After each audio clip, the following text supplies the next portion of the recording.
14वां दिन। चलिए युद्ध के 14वें दिन की बात करें तो यहां से भी क्वेश्चन बनते हैं। युद्ध का 14वां दिन, कहते हैं कि अभिमन्यु के निधन में जयद्रथ का एक महत्वपूर्ण हाथ था। ठीक है, तो युद्ध के 14वें दिन की बात करें तो कहते हैं कि जयद्रथ वध नामक घटना घटित हुई थी। कौन सी घटना? जयद्रथ वध।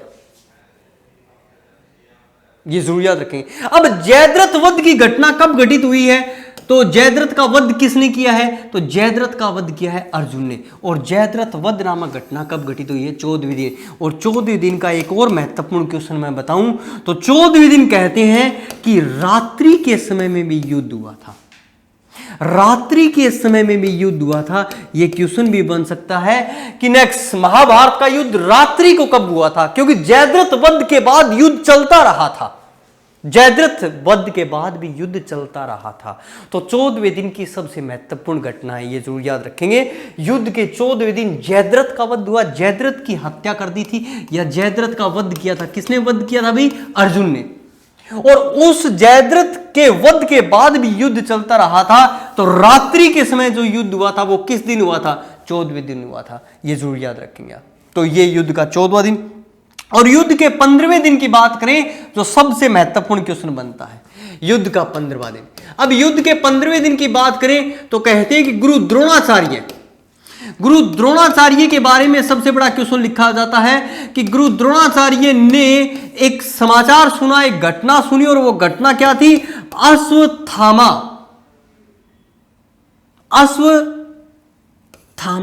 अश्वत्थामा का निधन। भीम ने कहा था कि मैंने अश्वत्थामा को मार दिया, जबकि भीम ने एक अश्वत्थामा नामक हाथी को मारा था। तो इसीलिए अश्वत्थामा के निधन की घटना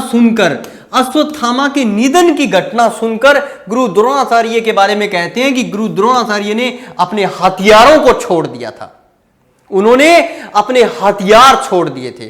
और उन्हीं हथियार छोड़ने की घटना को ध्यान दीजिए, बड़ा अच्छा क्वेश्चन बनता है कि नेक्स्ट जो धृष्टद्युम्न, मैंने बताया जो धृष्टद्युम्न जो था, धृष्टद्युम्न कौन था? नेक्स्ट कौरवों का सेनापति था।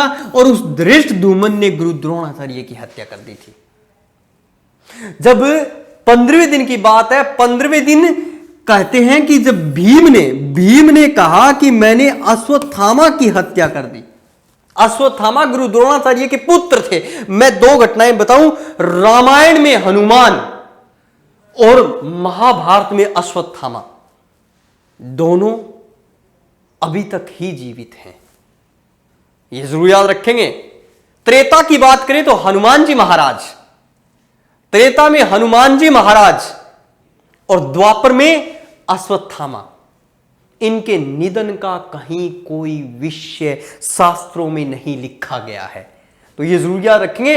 रामायण में, त्रेता में हनुमान, द्वापर में अश्वत्थामा, जो अभी तक जीवित हैं। तो इस तरह से गुरु द्रोणाचार्य के पुत्र अश्वत्थामा के निधन की घटना सुनकर गुरु द्रोणाचार्य ने अपने हथियार छोड़ दिए थे। जब उन्होंने यह सुना कि युद्ध में मेरा बेटा मारा गया, जबकि भीम ने अश्वत्थामा नामक हाथी को मारा था। किसको मारा था? हाथी को। ठीक है, नेक्स्ट इस घटना को लेकर गुरु द्रोणाचार्य ने अपने हथियार छोड़ दिए। जब उन्होंने अपने हथियार छोड़े तो धृष्टद्युम्न राजा द्रुपद का बेटा था, धृष्टद्युम्न द्रौपदी का भाई था, अर्जुन का साला था। धृष्टद्युम्न ने गुरु द्रोणाचार्य की हत्या कर दी। यह युद्ध के 15वें दिन की घटना है। पहले 10 दिन भीष्म थे और फिर 5 दिन बने, कौन बने? गुरु द्रोणाचार्य सेनापति। फिर आगे चलते हैं और नेक्स्ट फिर सेनापति बनते हैं युद्ध के एक और महत्वपूर्ण व्यक्ति, जिनको कर्ण के नाम से संबोधित करते हैं। दोस्तों, कर्ण की अगर मैं बात करूं, ध्यान दीजिए, कर्ण,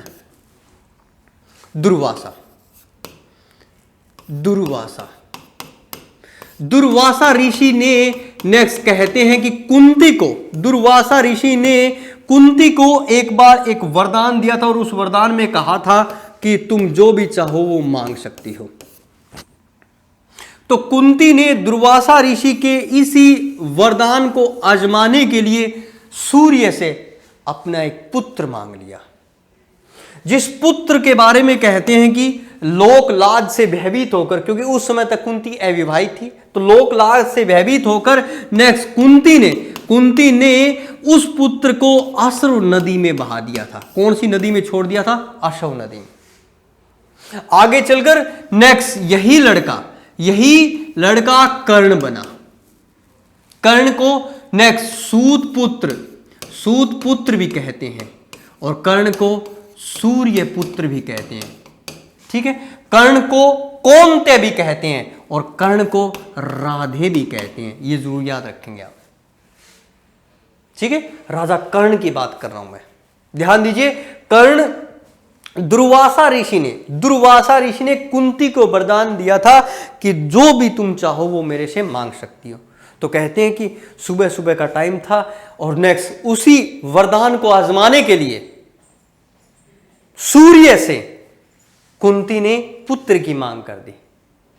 जैसे उन्होंने मांग की तो कर्ण ने जन्म लिया तो लोक लाज से भयभीत होकर कुंती ने उस कर्ण को स्रव नदी में छोड़ दिया था। उस नदी में छोड़ दिया। आगे चलकर नेक्स्ट उस हस्तिनापुर में रहने वाले 2 सूत व्यक्तियों ने, महिला और पुरुष ने, उस बच्चे को उठाया और वही बच्चा आगे चलकर कर्ण बना। कर्ण जो सूत पुत्र कहलाया, सूर्य पुत्र कहलाया, राधे कहलाया, कौन्ते कहलाया। कौन्ते क्यों? क्योंकि वो कुंती का एक पुत्र था। तो युद्ध के 16वें दिन जो सेनापति वो कौन बने? युद्ध के 16वें दिन सेनापति बने थे कर्ण। और युद्ध के 17वें दिन, ध्यान दीजिए, युद्ध के 17वें दिन ही कर्ण की निधन हो गया या कर्ण की हत्या हो गई थी। ध्यान दीजिए। नेक्स्ट, कर्ण के बारे में सबसे बड़ी लाइन लिखी जाती है। कर्ण की हत्या अर्जुन ने की थी। कर्ण का वध जो किया था वो किसने किया था? अर्जुन ने। और कर्ण का वध कब हुआ था? युद्ध के 17वें दिन हुआ था। ये जरूर याद रखेंगे। कर्ण 2 ही दिन सेनापति रहे थे। युद्ध का 18वां दिन। अब 18वां दिन बोल दो, अंतिम दिन बोल दो, यही क्वेश्चन। ठीक है, कर्ण के निधन के बाद, कर्ण वध के बाद जो कौरव सेना के अंतिम जो सेनापति बने, उस सेनापति का नाम था शल्य।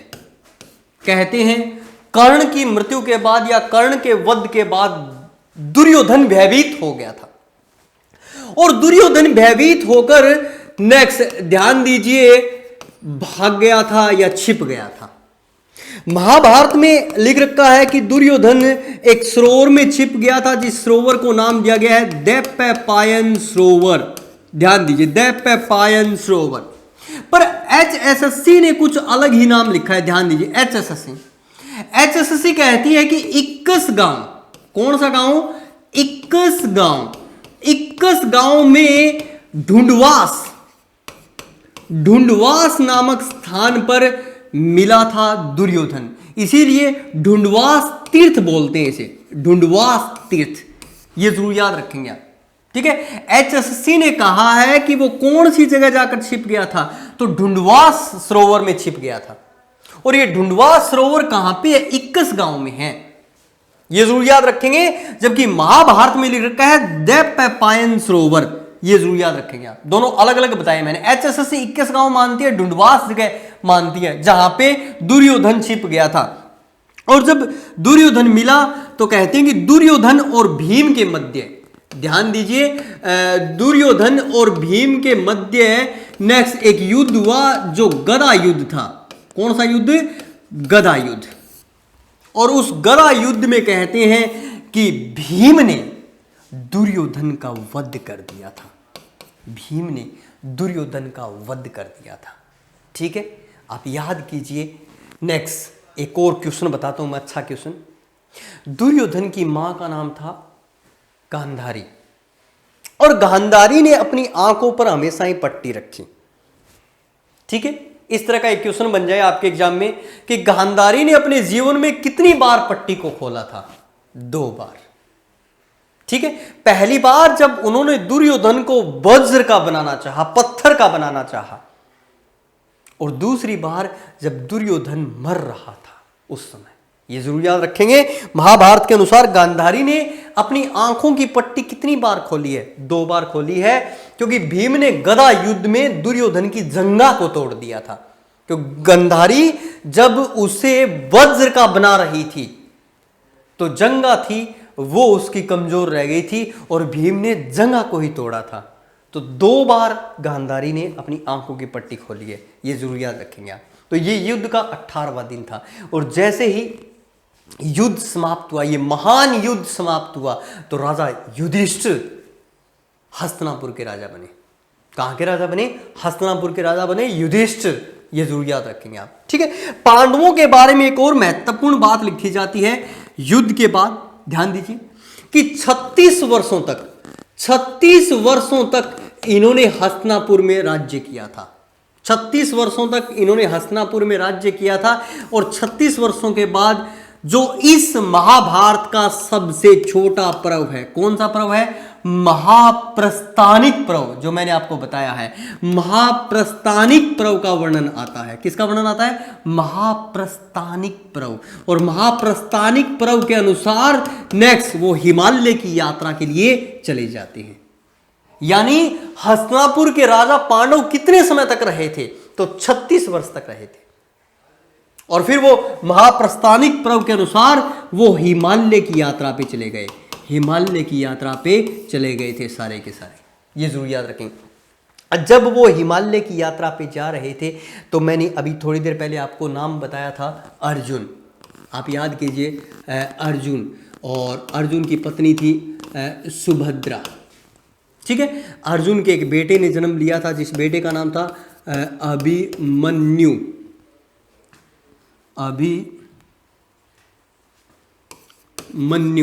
अभिमन्यु की पत्नी का नाम था उत्तरा, ठीक है।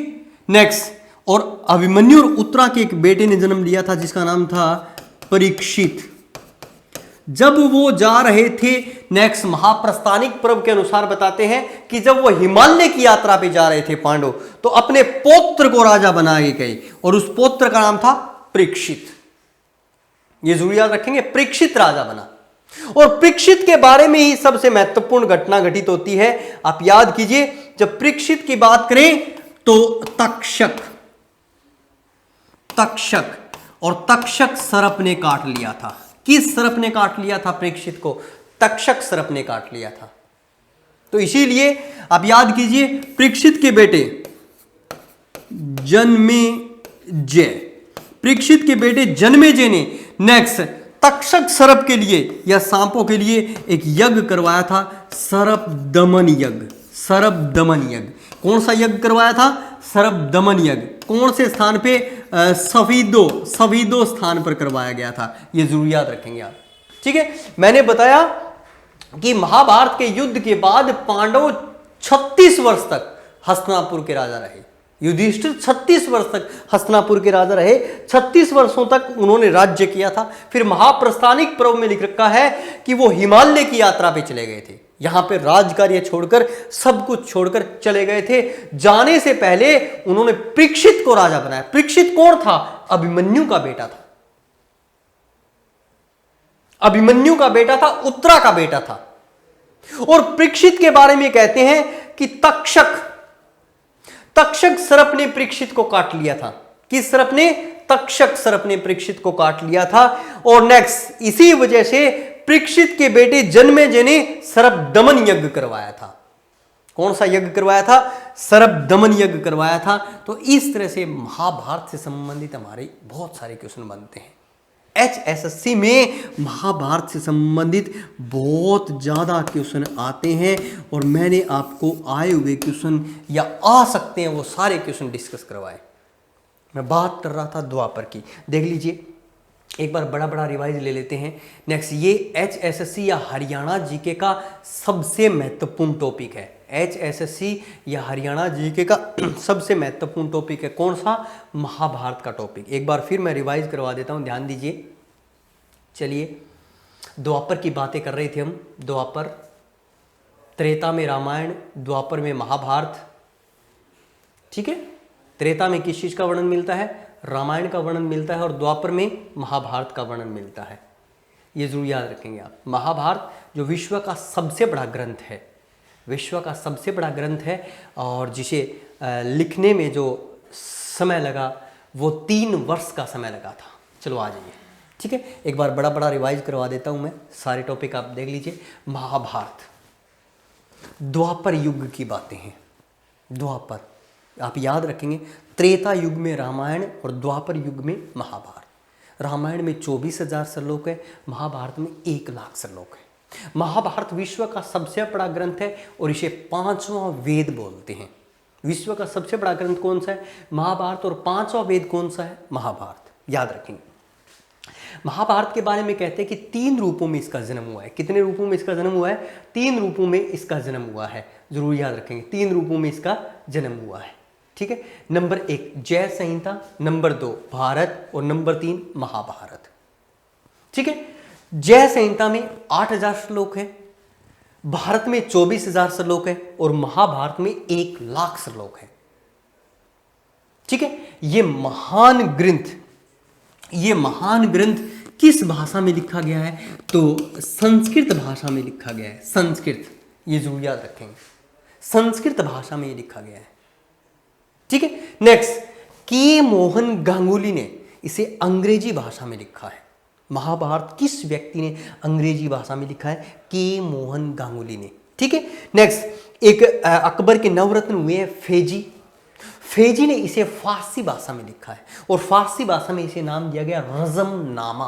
रज़मनामा यानी युद्धों का संग्रह, युद्धों का संग्रह, ये जरूर याद रखें। कहते हैं वेद व्यास जी ने सरस्वती नदी के किनारे बैठकर 3 वर्ष में इसे लिखा है, ठीक है। नेक्स्ट, शास्त्रों के अनुसार लिखा यह भी जाता है कि वेद व्यास जी ने इसकी रचना की है, जबकि लिखने का कार्य किया है गणेश जी ने। गणेश जी ने लिखने का कार्य किया। एक शर्त थी कि मैं बोलता जाऊंगा, आप लिखते जाओगे, और गणेश जी के हाथों से अपनी कलम गिर गई थी, तो गणेश जी ने अपने एक दांत को तोड़कर वो लिख दिया था। ये जरूर याद रखेंगे, एक दंत, ठीक है, तो दांत को तोड़कर इस तरह से। मगर HSSC वेद व्यास जी से ही करती है, तो आप भी वेद व्यास जी याद रखेंगे। वेद व्यास जी का वास्तविक नाम क्या है? महर्षि कृष्ण देवपायन जी। महर्षि कृष्ण देवपायन जी महर्षि पराशर के बेटे हैं। महर्षि कृष्ण देवपायन जी महर्षि पराशर के बेटे हैं, तो ये जरूर याद रखेंगे। लिखने का कार्य, अगर ऑप्शन में वेद व्यास और गणेश जी हो तो लिखने का कार्य आप गणेश जी के साथ जाएंगे। गणेश जी नहीं है तो वेद व्यास जी करेंगे, ठीक है। वेद व्यास जी का वास्तविक नाम क्या है? महर्षि कृष्ण देवपायन जी, ठीक है। HSSC बताती है कि महाभारत का युद्ध या महाभारत की समावधि 950 से लेकर 900 ईसा पूर्व, ये इसकी समावधि बताई गई है, ये जरूर याद रखेंगे। चलिए, वेद व्यास जी ने नेक्स्ट महाभारत में, वेद व्यास जी ने महाभारत में चंद्रवंश का वर्णन किया है। कौन से वंश का? चंद्रवंश। राजा कुरु की संतानों का वर्णन किया है। राजा कुरु, ये नाम जरूर याद रखेंगे, राजा कुरु। राजा कुरु की संतानों का वर्णन किया है। एक कौरव है और एक पांडव है, ठीक है। राजा धृतराष्ट्र के पुत्र कौरव कहलाए और राजा पांडु के पुत्र पांडव कहलाए। कौरवों की जो राजधानी बताई गई है वो हस्तिनापुर बताई गई है, हस्तिनापुर, और पांडवों की राजधानी बताई गई है इंद्रप्रस्थ, ये जरूर याद रखेंगे। चलिए, ठीक है। महाभारत में 1 लाख श्लोक है। कितने श्लोक है? 1 लाख श्लोक है, और इन 1 लाख श्लोकों को पर्वों में बांटा गया है। पर्व यानी यूनिट बोल सकते हो आप, अध्याय बोल सकते हो, यूनिट या अध्याय। नेक्स्ट, कितने पर्व है? 18 पर्व है। 1 लाख श्लोकों को 18 पर्वों में बांटा गया। सबसे बड़ा पर्व कौन सा है? शांति पर्व सबसे बड़ा है, और सबसे छोटा पर्व कौन सा है? महाप्रस्थानिक पर्व सबसे छोटा है, महाप्रस्थानिक पर्व। ये जरूर याद करेंगे, जब वो हिमालय की यात्रा पे जा रहे थे उसे महाप्रस्थानिक पर्व कहा गया, ठीक है। नेक्स्ट, कहा गया कि पहला पर्व सभा पर्व और दूसरा पर्व जो है वो पहला पर्व आदि पर्व और दूसरा पर्व है सभा पर्व। सभा पर्व में जुआ का एक खेल होता है। इन दोनों परिवारों के मध्य या इन भाइयों के मध्य एक खेल होता है जुए का, धृत क्रीड़ा, ठीक है। जुए का एक खेल होता है। उस जुए के खेल में जो विजयी होते हैं वो कौरव होते हैं, और हार होती है वो पांडवों की होती है। पराजय किसकी होती है? पांडवों की। जब वो हार जाते हैं जुए में तो उन्हें 12 वर्ष का वनवास और 1 वर्ष का अज्ञातवास दिया जाता है। अज्ञातवास की शर्त ये होती है, अगर हमने अज्ञातवास में आपको पकड़ लिया या आपको पहचान लिया तो पुनः आपको 12 वर्ष के लिए जाना पड़ेगा। ये जरूर याद रखेंगे। जब वो ये सजा पूरी करके यानी ये वनवास पूर्ण करके नेक्स्ट वापिस अपने राज्य में आना चाहते हैं तो वो दुर्योधन से 5 गांव मांगते हैं। 5 गांव श्री कृष्ण जी उन 5 गांवों का वर्णन करते हैं जो शांति दूत बनकर जाते हैं दुर्योधन के पास। वो 5 गांव है सोनप्रस्थ, पांडुप्रस्थ, इंद्रप्रस्थ, व्याघप्रस्थ और तिलप्रस्थ। इन 5 गांवों का वर्णन HSSC इन 5 गांवों के बारे में लिखती है, ये जरूर याद रखेंगे HSSC। जबकि वेदव्यास जी ने महाभारत में ये वाले लिखे हैं अविकास्थल, मकांदी, वारणावर्त, वृकास्थल और एक जो भी आपकी इच्छा हो। ठीक है, कृष्ण जी महाराज के मुख से या महाभारत में ये 4 ही गांव लिखे गए, एक जो भी इच्छा हो। ये जो HSSC की बुकें ये लिखती है, ये जरूर याद रखेंगे आप। ठीक है, चलिए महाभारत जब ये 5 गांवों का प्रस्ताव भी दुर्योधन ठुकरा देता है तो कहते हैं कि विश्व इतिहास का सबसे बड़ा युद्ध होता है। कौन सा युद्ध? महाभारत का युद्ध। कब से कब तक? 950 से लेकर 900 ईसा पूर्व। ठीक है, कुरुक्षेत्र नामक स्थान चुना जाता है युद्ध के लिए। कौन सी जगह को चुनते? कुरुक्षेत्र। और इस युद्ध का वर्णन किस पर्व में? तो 4 पर्वों में इस युद्ध का वर्णन किया गया है। भीष्म पर्व, द्रोण पर्व, कर्ण पर्व और शल्य पर्व। 4 पर्वों में इस युद्ध का वर्णन किया गया है। और युद्ध की विशेषता, इस युद्ध में 18 अक्षौहिणी सेना है, जबकि सैन्य बल कौरवों के पास 11 अक्षौहिणी या पांडवों के पास 7 अक्षौहिणी है। कुल मिला के 18 अक्षौहिणी सेना है इस युद्ध में। ये जरूर याद रखेंगे। कहते हैं कि जब युद्ध शुरू हुआ उससे पहले नेक्स्ट कहते हैं कि श्री कृष्ण के पास गए कौरव राजकुमार, नेक्स्ट दुर्योधन गए और पांडव राजकुमार अर्जुन गए। मगर इन दोनों को देखकर श्री कृष्ण ने पहले ही कह दिया था मैं इस युद्ध में शस्त्रों का प्रयोग नहीं करूंगा, यानी कोई भी प्रकार का हथियार मैं यूज नहीं करूंगा इस युद्ध में। तो कहते हैं अब मांगिए जो आपको मांगना है।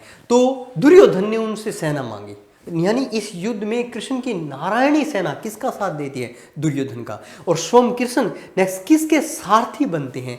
तो कपिध्वज एक बार HSSC में पूछा गया, कपिध्वज किसे बोलते हैं? जिसके रथ पर जो हनुमान जी निवास करते हैं उसे कपिध्वज बोलते हैं। और कपि का ध्वज हो जिसके रथ पर उसे कपिध्वज यानी अर्जुन।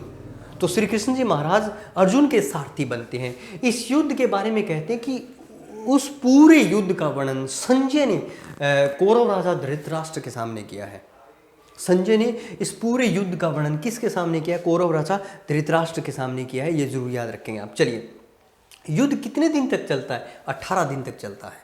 ठीक है, अगर हम बात करें नेक्स्ट उन दोनों सेनाओं की और उनके सेनापति, तो कौरवों के 4 सेनापति बनते हैं। पहले 10 दिन सेनापति भीष्म रहते हैं, फिर 5 दिन द्रोण रहते हैं, और फिर 2 दिन सेनापति कर्ण रहते हैं और 1 दिन सेनापति शल्य रहते हैं।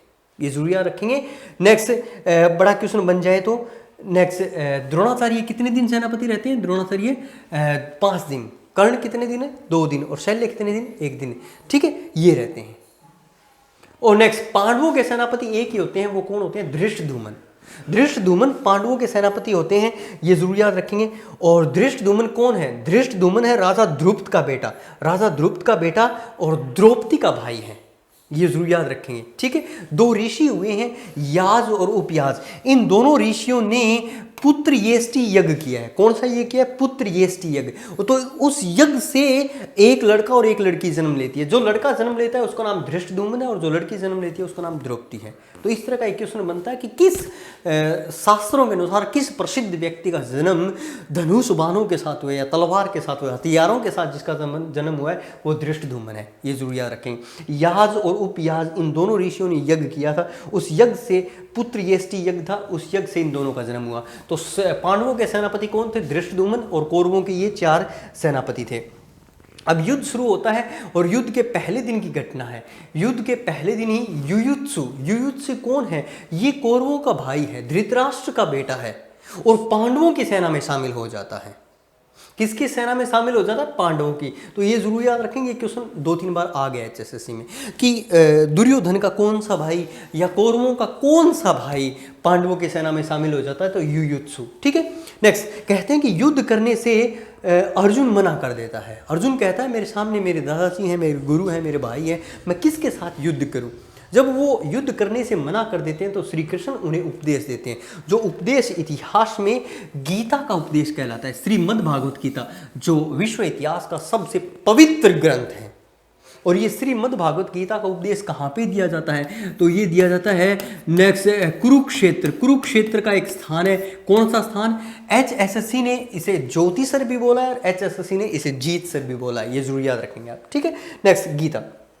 श्रीमद् भागवत गीता का वर्णन महाभारत के किस पर्व में है? तो भीष्म पर्व में है। श्रीमद् भागवत गीता को लिखने का जो कार्य किया है वो वेद व्यास जी ने। जब महाभारत वेद व्यास जी ने लिखी है तो गीता भी किसने लिखी है? वेद व्यास जी ने लिखी है, ठीक है। श्रीमद् भागवत गीता में वार्तालाप दिखाया गया है, वार्तालाप, ठीक है। किसका वार्तालाप है? माधव और पार्थ। माधव कौन है? श्री कृष्ण। और पार्थ कौन है? नेक्स्ट अर्जुन। श्रीमद् भागवत गीता में एक बार क्वेश्चन आया था किस बात पर ज्यादा बल दिया गया? तो कर्म पर ज्यादा बल दिया गया, कर्म, ये जरूर याद रखेंगे। श्रीमद् भागवत गीता में कितने अध्याय हैं? 18 अध्याय। कितने श्लोक है? 700 श्लोक है। श्रीमद् भागवत गीता के 11वें अध्याय में नेक्स्ट भगवान श्री कृष्ण जी महाराज अपना विराट रूप दिखाते हैं। किसको? अर्जुन को। वो विराट रूप अर्जुन के साथ साथ किसने और देखा है? संजय ने भी देखा है, ये जरूर याद रखेंगे। संजय और नेक्स्ट अर्जुन, इन दोनों व्यक्तियों ने विराट रूप देखा है। विराट रूप का वर्णन किस अध्याय में है? 11वें अध्याय में।